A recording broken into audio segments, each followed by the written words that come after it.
Sementara itu pemirsa mulai jengah dengan aksi begal di Kota Makassar. Masyarakat mulai main hakim sendiri.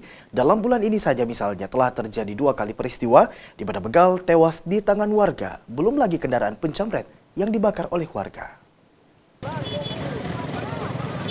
Mulai jengah dengan perilaku kekerasan di jalan, masyarakat mulai main hakim sendiri.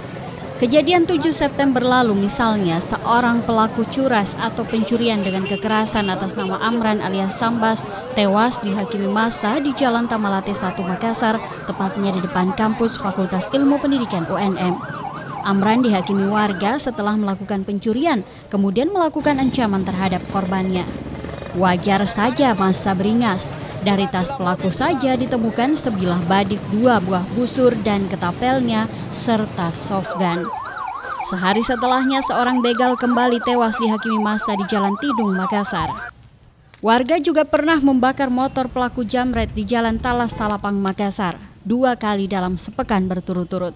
Tindakan warga ini setelah kejadian penjamretan di sekitar jalan tersebut telah beberapa kali berulang. Aksi jamret dan begal bukan hanya merampas harta korbannya, namun juga mengancam keselamatan bahkan mengancam nyawa. Jumlah begal yang tewas dan tertangkap masih belum sebanding dengan jumlah warga yang harus kehilangan harta, luka-luka bahkan tewas karena begal. Tim GoTV memberitakan.